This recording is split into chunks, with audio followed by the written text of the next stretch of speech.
Olá, sejam todas e todos bem-vindos. Ouçam agora as cartas 32 e 33. Carta 32, Viena, 6 de outubro de 1893.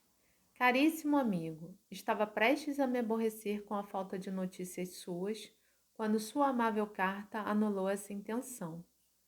Nela, sinto ainda a falta de uma garantia positiva e sincera de que você está melhor. Mas talvez seja cedo demais para isso, e Deus sabe a provação que foi a cirurgia. Quando você estiver novamente bem disposto, doaremos o quadro de Schaffer à Policlínica Terapêutica, pois sou objetivo bastante para ampliar meu interesse em sua recuperação, a ponto de identificá-la com a criação da Policlínica. Seu veredito sobre meu obituário de Charcot e a notícia de que o leu para Ida muito me deleitaram.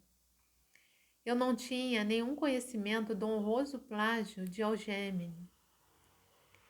É muito gentil de sua parte responder às minhas lamentações sobre os negócios em Viena, mas na verdade considero vergonhoso falar a esse respeito com você.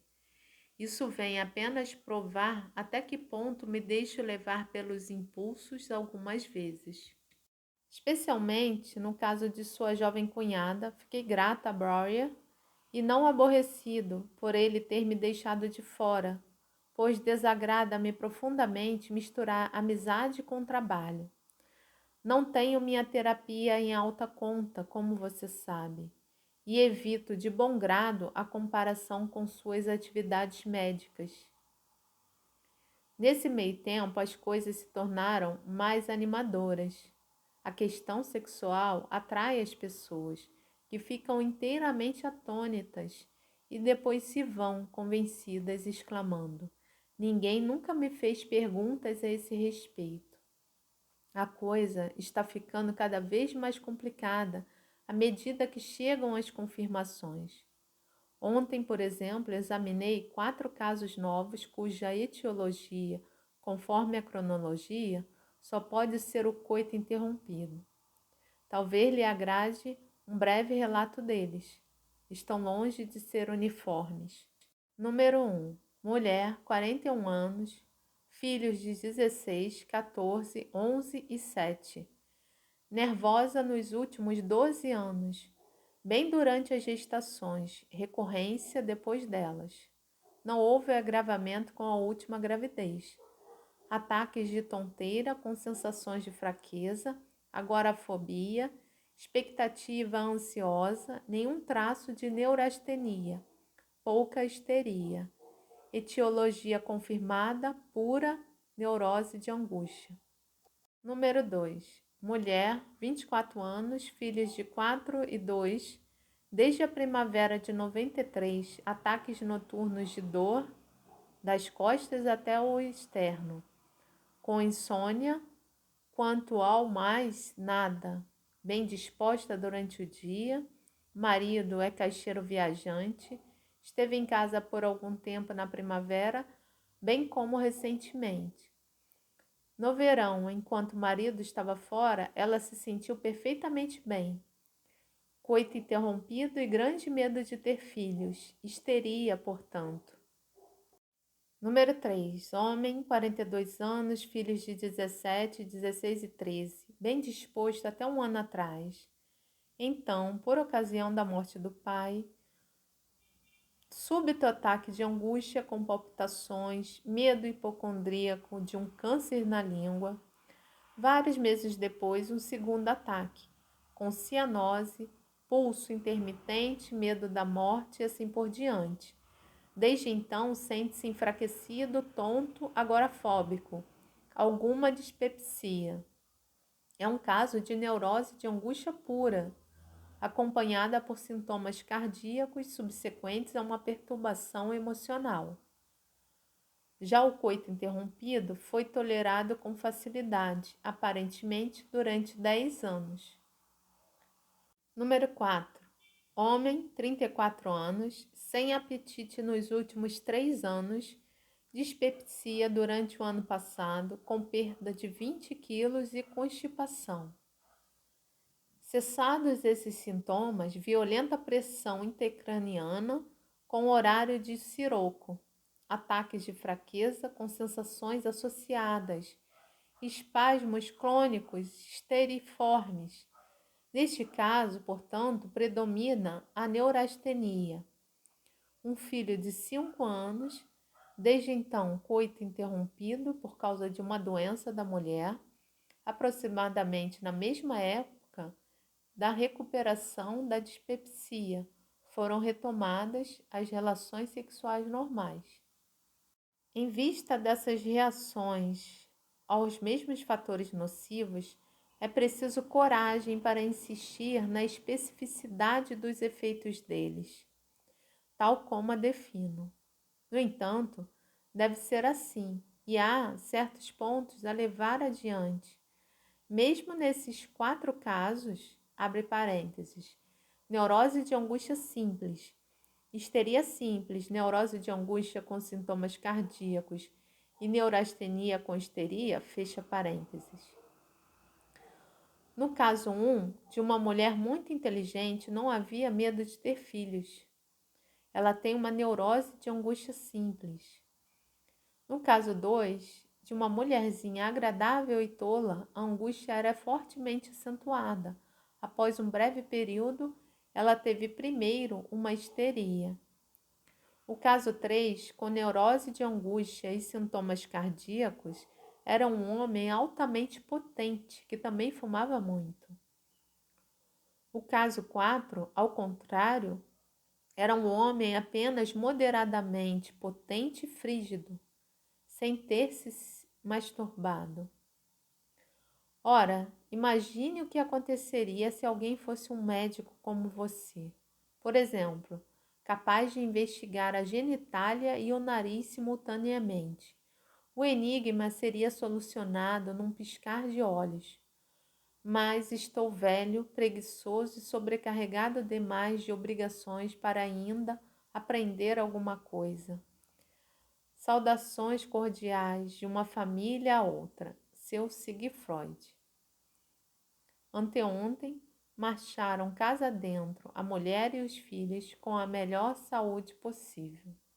Tem uma nota sobre o número 3, um homem de 42 anos, onde na primeira edição das cartas Origens, Cris assinala que esse caso aparece com alguns detalhes adicionais no primeiro e segundo trabalhos de Freud sobre a neurose de angústia em 1985.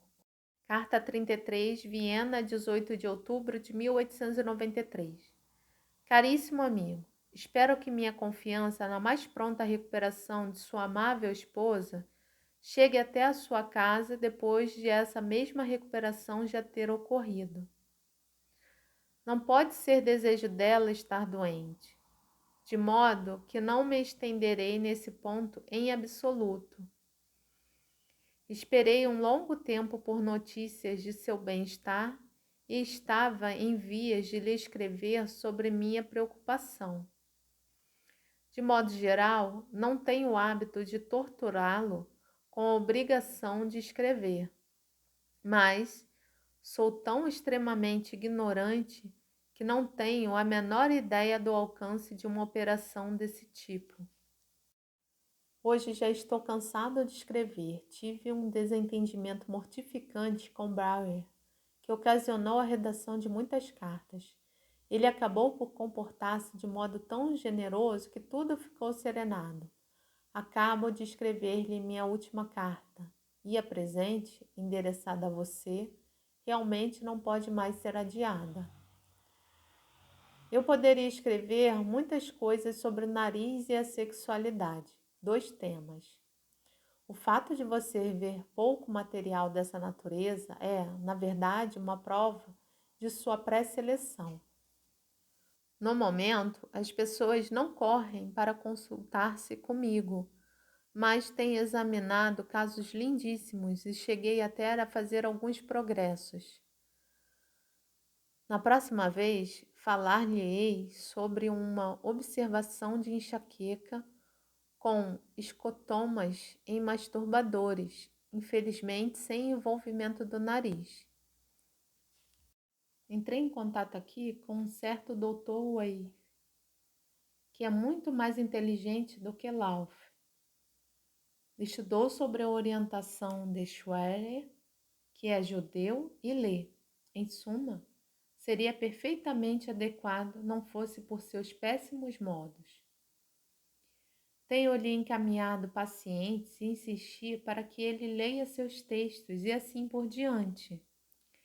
Recentemente ele fez um comentário que prometi transmitir-lhe. Faz objeções a uma questão insignificante.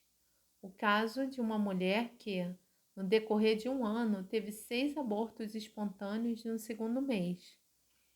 Ele acredita que isso seja um lapso, pois não teria havido tempo suficiente, a menos que se tratasse de um caso de dismorreia membranosa, um erro de diagnóstico improvável em você.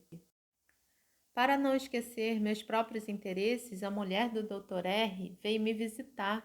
Não conseguiu entender porque você não me havia escrito a respeito dela. Prometi fazer-lhe um lembrete. Ela quer que eu lhe faça o tratamento que você recomendou.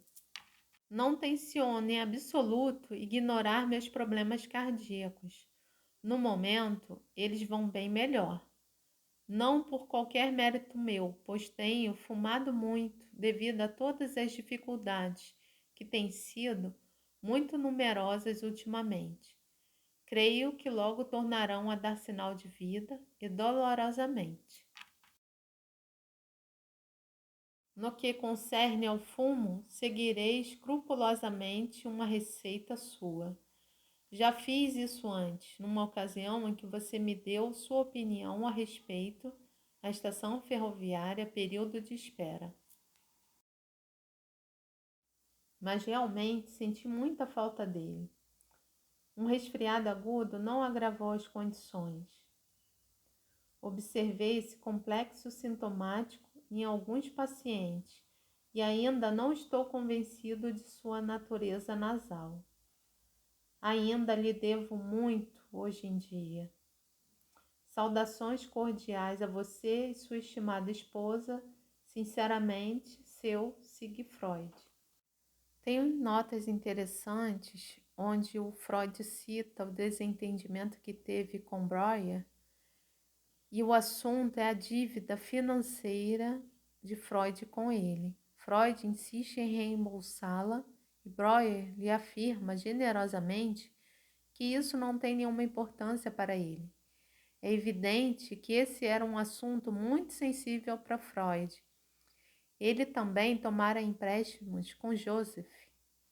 Numa carta não publicada escrita a Marta em 11 de julho de 1883, Freud faz um comentário curioso, explicando por que não pode viajar até Berlim para vê-la. Entre aspas, nenhuma descoberta me dá o direito de endividar-me na expectativa de ter um grande futuro. Fecha aspas. O fato de a atitude de Freud perante a generosidade de Breuer inicialmente ter sido de prazerosa satisfação fica claramente demonstrado nas cartas não publicadas a Marta. Basta-nos um exemplo em 18 de julho de 1883, onde Breuer insistiu em que eu aceitasse uma grande soma em dinheiro para o período em que estará viajando. Se fosse outra pessoa que não ele, eu me sentiria envergonhado, mas ele se revela um amigo tão confiante, seu dinheiro desempenha um papel muito secundário. Fecha aspas. Tem outra nota onde Freud cita os seus problemas cardíacos, que tem um trecho em alemão, onde a tradução significa, abre aspas, não tenho intenção de abandoná-lo por causa de meus problemas cardíacos, fecha aspas. E isso é entendido como uma referência à morte.